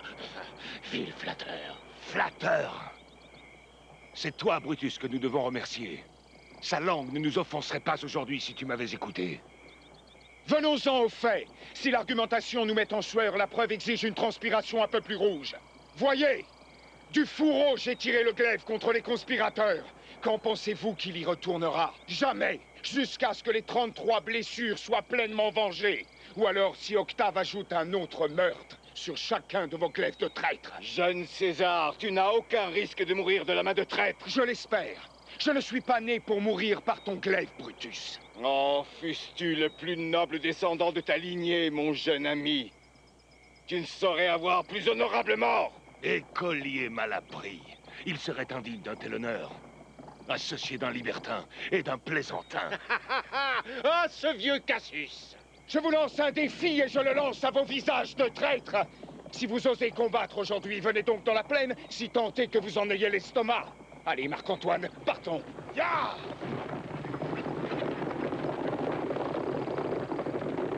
Maintenant, souffle le vent. Fâche-toi, fleuve, et vogue la barque. Je sens la tempête. Tout est assujetti au hasard. Mon noble Brutus, qu'aujourd'hui les dieux nous restent fidèles, que nous puissions, toujours amis, guider nos jours jusqu'à la vieillesse. Ce jour doit terminer ce que les Ides de Mars ont commencé. Si nous devons ne jamais nous revoir, je l'ignore. Pour cela, disons-nous adieu, mon Cassius. Un adieu éternel. Éternel Cassius. Si nous nous revoyons, nous nous embrasserons. Autrement, nous aurons bien fait de nous dire adieu. Je te dis adieu alors. Adieu à jamais, noble Brutus. Si nous nous revoyons, nous nous embrasserons, oui. Autrement, tu as raison. Nous aurons bien fait de nous dire adieu. Alors, lançons l'attaque.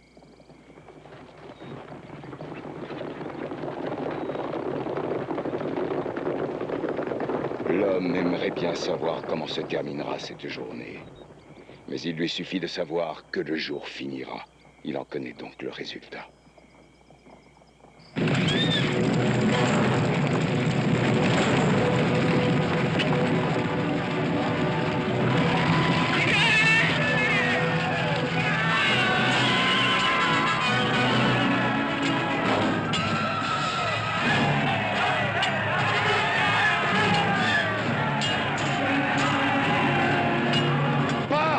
Messala, et donne ce billet aux légions de l'autre aile, qu'elles se mettent en marche immédiatement, car je n'aperçois plus qu'une molle résistance dans l'aide d'Octavius. Un choc soudain la fera certainement culbuter. Fais vite, Messala, fais vite, qu'elle se précipite toutes ensemble.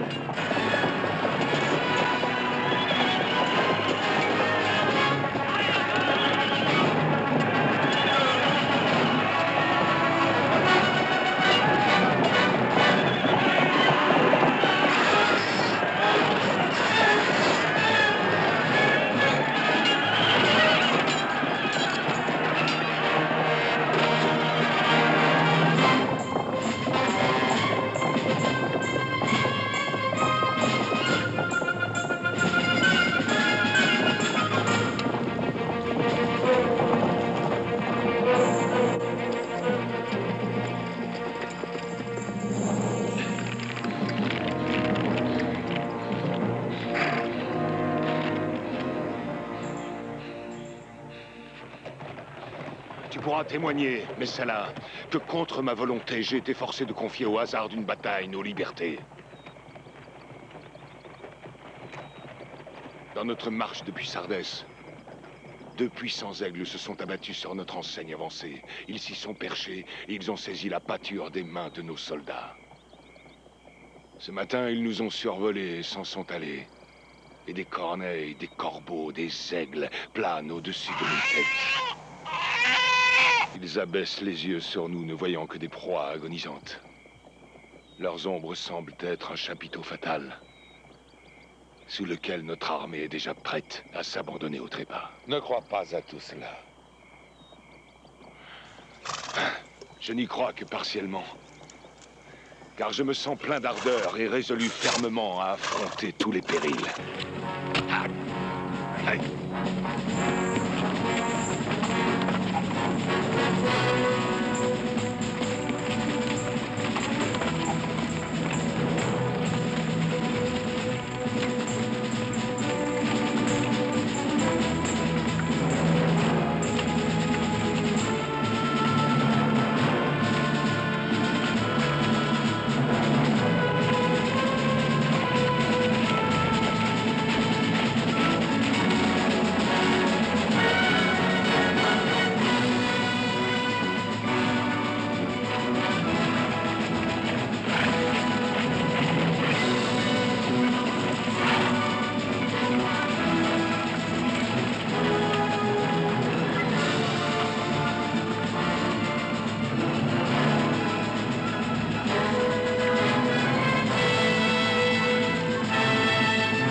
Regarde, Titinius, regarde, les lâches s'enfuient.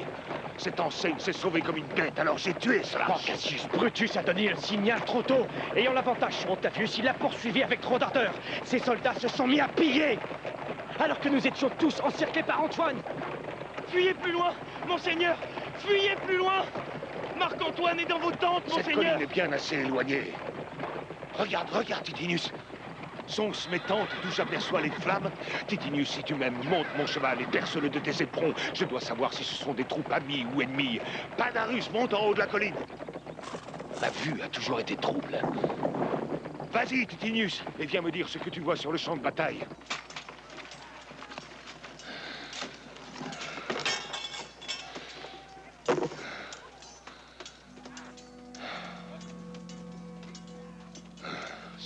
Je respirais enfin. C'est mon anniversaire. Le temps achève sa révolution. Où j'ai commencé, je finirai. Mon existence va achever son cours soudainement. As-tu des nouvelles, soldat? Titinius est enveloppé par des cavaliers qui le poursuivent. Mais il pique des deux. Oui, encore, il pique des deux. Maintenant, ils l'ont presque rattrapé. Ils l'ont pris. Ils poussent tous des cris de joie. Reviens, il n'y a plus rien à voir. Ah, quelle lâcheté de vivre si longtemps. Et de voir mon meilleur ami se faire prendre sous mes yeux. Viens ici, approche. Chez les Parthes, je t'ai fait prisonnier.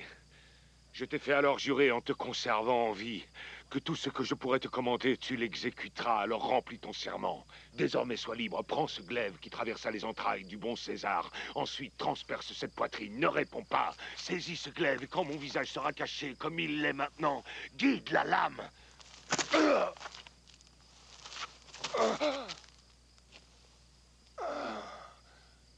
César, te voilà vengé. Avec le même glaive qui t'a tué.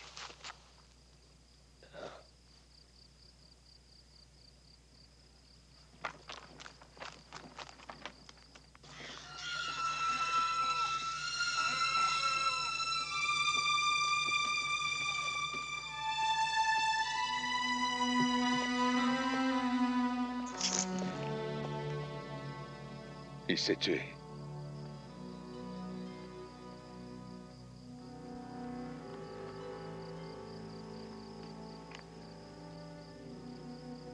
Oh, Jules César, encore puissant.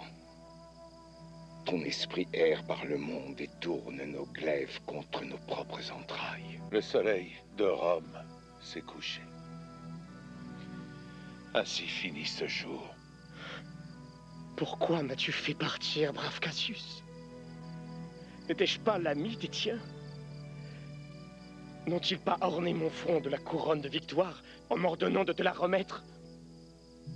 N'as-tu pas entendu leurs cris?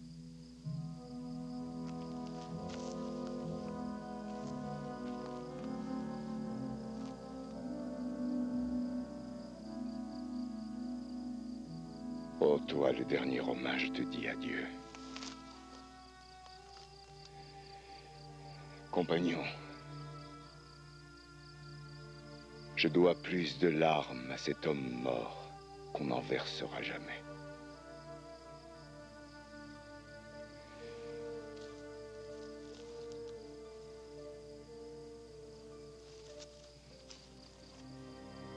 Je trouverai le moment, Cassius. Oui, je trouverai le moment.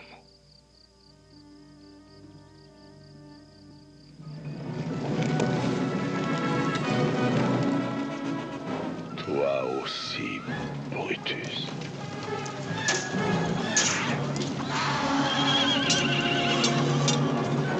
Ce n'est pas un ami de Brutus. Gardez cet homme en vie.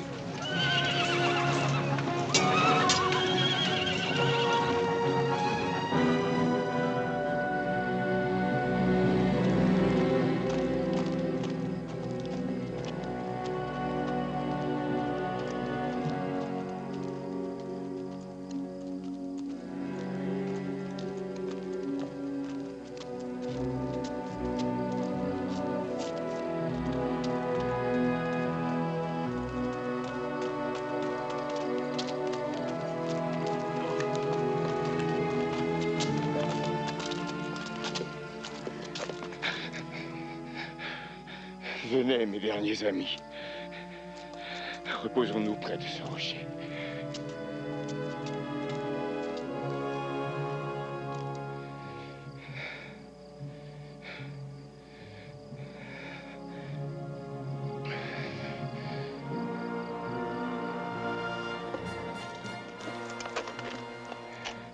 Bon, Volumnius, encore un mot. Que dit monseigneur? Ceci, Volumnius. Le fantôme de César m'est apparu de nuit à 2 reprises. Une fois à Sardis et la nuit dernière ici, sur le champ de Philippe. Je sais que mon heure est venue. Non, monseigneur. Je le sais, mon noble Volumnius. Regarde comment va le monde. Regarde-le. Nos ennemis nous ont battus à mort. Il y a plus de dignité à mourir par nous-mêmes que de les laisser nous y pousser. Bon, Volumnius, tu sais qu'ensemble nous allions à l'école tous les deux. Et pour ça, au nom de notre vieille amitié, tiens mon glaive bien droit, je me jetterai dessus. Non, ce n'est pas l'office d'un ami, monseigneur. Fuyez, monseigneur, fuyez! Il n'y a plus à rester ici!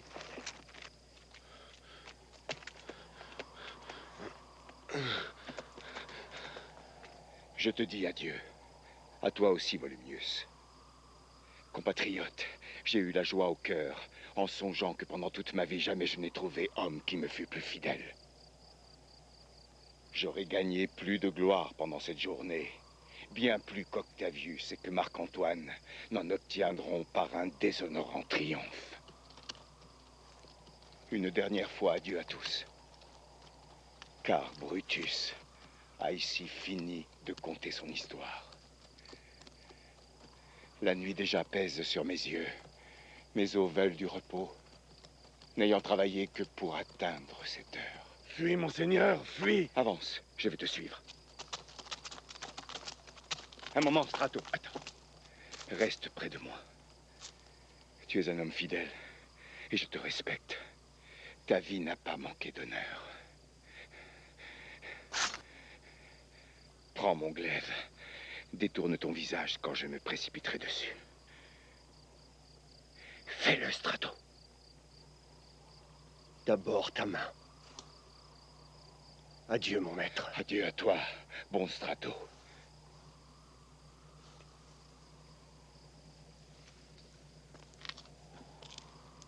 César repose en paix. Je ne t'ai pas tué avec autant d'ardeur qu'on croit.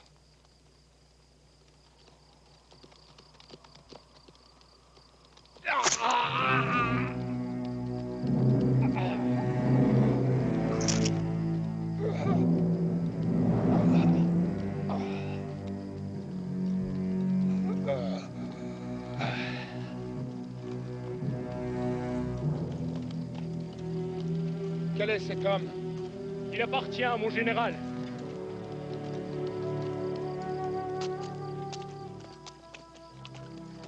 Où est ton maître?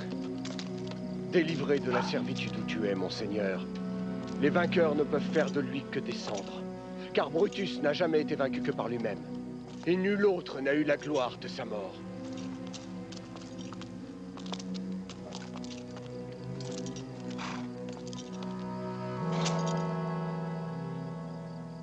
Comment est-il mort, Strato?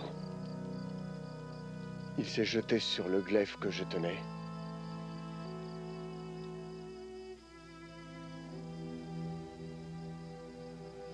C'était sûrement le plus noble de tous les Romains.